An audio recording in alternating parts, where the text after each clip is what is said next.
Jangan mabuk amalan kerezekian. Dapatkan digital book gratis dengan format ketik nama Anda, mau digital book rahasia magnet uang, lalu kirim ke tim saya Mbak Lisa di WA 08112573 kali 58. Assalamualaikum warahmatullahi wabarakatuh. Jumpa lagi dengan saya, salam dan salam berlimpah. Sahabat, kali ini saya ingin bahas tema berkaitan dengan jangan mabuk dengan amalan rezeki ya. Karena begitu banyak orang-orang yang japri ke saya juga ya, amalan rezekinya apa, amalan agar mudah rezeki itu seperti apa, dan seterusnya. Kemudian ada juga orang yang curhat ke saya, dan ini memang cukup unik ya. Beliau mengamalkan sholawat ya dari channel YouTube yang lain ya kan. Kemudian beliau praktekkan tapi belum juga berhasil. Nah, lalu curhatnya ke saya sudah melakukan amalan sholawat, saya sudah sholat duha, saya sudah begini begitu, berbagai macam amalan dilakukan, tetapi kenapa rezekinya belum juga berlimpah, hidupnya juga masih sulit, dan seterusnya. Nah, perlu dipahami sahabat, rezeki berlimpah ya, bisa menjadi lebih baik hidupnya terkait dengan finansial, terkait dengan ekonomi, itu bukan serta-merta karena amalan saja ya kan, bukan serta-merta karena ibadah saja, bukan, tapi ada usaha juga ya.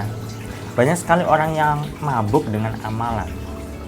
Misalnya ada orang yang sudah punya amalan A dari guru A misalnya, kemudian sudah diamalkan, merasa belum berhasil, kemudian mencari guru yang lain atau kiai atau ustadz yang lain, dikasih amalan yang lain lagi ya kan, diamalkan belum juga ada perubahan, kemudian datang ke guru yang lain lagi, yang baru, dikasih amalan lagi yang lain, kemudian dipraktikkan, meskipun mungkin memang ada perubahan tapi belum begitu signifikan, beralih ke amalan yang lain pada guru yang lain, dan seterusnya.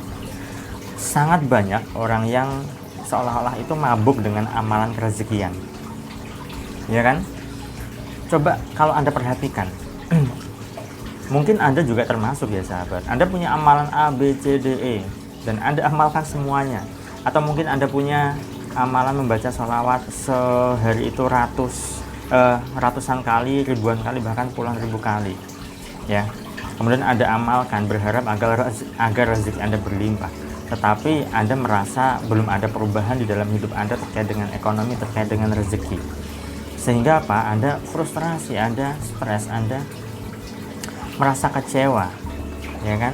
Apalagi Anda hanya meniru orang yang sudah berhasil, yang bercerita di YouTube-nya, di channel YouTube-nya, atau mungkin cerita orang lain ya, yang dia share di sosial media ataupun di berbagai macam media misalnya ya, kemudian Anda tiru ya. Belum tentu Anda juga berhasil, belum tentu sahabat, karena semuanya itu bergantung pada kepantasan, juga bergantung pada wadahnya, sudah siap atau belum ya kan. Nah, atau mungkin Anda hanya mengejar hasilnya. Anda melakukan amalan A, berharap berhasil sehingga hasilnya juga A, tetapi Anda tidak mendapatkan. Nah, banyak sekali orang yang capek dengan amalannya, banyak sekali orang yang lelah dengan ritualnya, banyak sekali orang yang sudah jenuh dengan berbagai macam amalan kerezekian yang dilakukan ya, karena belum ada hasilnya, karena belum ada belum mendapatkan suatu kemudahan, dan seterusnya.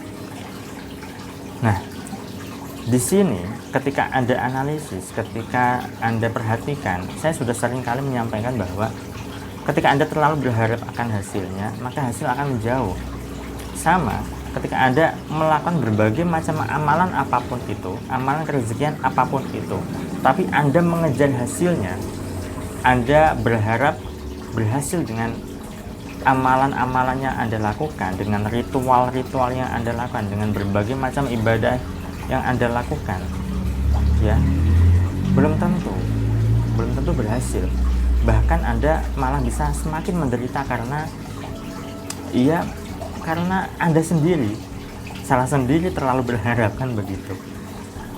Nah, ketika Anda melakukan amalan, ya, maka untuk urusan hasil biarkan Allah. Itu urusannya, bukan urusan Anda, ya kan? Sesuatu yang menyebabkan Anda kecewa karena harapan, sesuatu yang membuat Anda menderita ya karena harapan.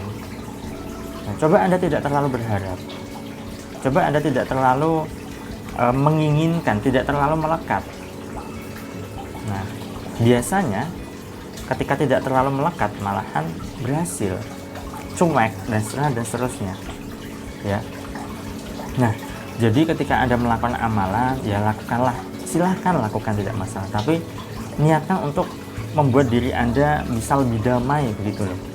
Karena ketika Anda melakukan suatu amalan dengan membaca amalan tertentu, katakanlah ratusan kali atau ribuan kali, bahkan puluhan ribu kali dalam sehari, kemudian Anda merasa menderita di situ, maka hentikan. Itu tidak ada gunanya. Ya, karena Anda di situ ada batin yang tertekan. Itu tidak baik untuk Anda, sahabat. Apalagi ketika Anda mendapatkan suatu amalan dari teman Anda atau dari sahabat Anda atau dari guru Anda yang Anda awal mulanya tidak terbiasa melakukan amalan, dan Anda melakukan amalan itu terlebih lagi sangat banyak hitungannya, ya, bagi Anda. Katakanlah Anda tidak terbiasa melakukan amalan, tiba-tiba dikasih amalan, baca ini 1000 kali, 10.000 kali, ya kan Anda mabuk nantinya, ya kan, kelengar jadinya, ya. Di situ ada penderitaan, bukan jumlah amalannya, bukan, ya, tetapi yang terpenting melakukan suatu amalan itu batin Anda merasa damai, batin Anda merasa tenang, batin Anda merasa plong, ya. Jangan terlalu Anda menukarkan amalan Anda dengan kemudahan rezeki, dengan hajat Anda. Jangan terlalu, boleh tapi jangan terlalu, ya, tidak masalah. Saya tidak bukannya tidak memperbolehkan, tidak masalah, boleh, asal dalam batas wajar. Kalau Anda melakukan amalan ini, ya, kemudian Anda mengharapkan yang terlalu teramat, ya, maka itu yang perlu diubah, yang perlu diperbaiki, ya. Silahkan Anda melakukan amalan dengan tujuan apa? Dengan tujuan mendekatkan diri pada Allah, dengan tujuan untuk menciptakan kedamaian dan ketenangan di dalam diri Anda, sehingga ketika batin Anda damai, batin Anda bahagia, ya, maka di situ akan ada kemudahan. Tapi ketika Anda melakukan amalan, ya, justru membuat batin Anda merana, hidup Anda sengsara, maka ya Anda tidak akan mendapatkan apa yang Anda harapkan, ya. Karena pertolongan Allah itu hadir di saat batin Anda tenang, di saat jiwa Anda damai, di saat diri Anda itu benar-benar bisa merasakan suatu kebahagiaan, ketenangan, dan juga keheningan di dalam diri Anda. Ketika diri Anda bisa hening, maka Allah akan hadir dalam hidup Anda. Tetapi ketika hati Anda tidak bisa hening, tidak bisa tenang, tidak bisa damai, ya, maka Anda tidak akan bisa mendengar apa yang disampaikan oleh Allah pada Anda. Baik, itu saja sahabat yang bisa saya sampaikan pada kesempatan kali ini. Semoga bermanfaat. Sekali lagi, jangan mabuk amalan rezeki, ya sahabat, ya. Yang lebih baik adalah Anda pilih amalan yang benar-benar Anda suka, yang benar-benar sreg di hati Anda, dan istiqomahkan. Dengan begitu, maka hati Anda bisa jauh lebih nyaman, jauh lebih tenang. Bukan mabuk amalan kerezekian yang Anda amalkan setiap hari, ya, sampai-sampai membuat diri Anda menderita dan merana. Itu saja dari saya, sahabat. Saya salam, terima kasih, dan salam berlimpah. Assalamualaikum warahmatullahi wabarakatuh.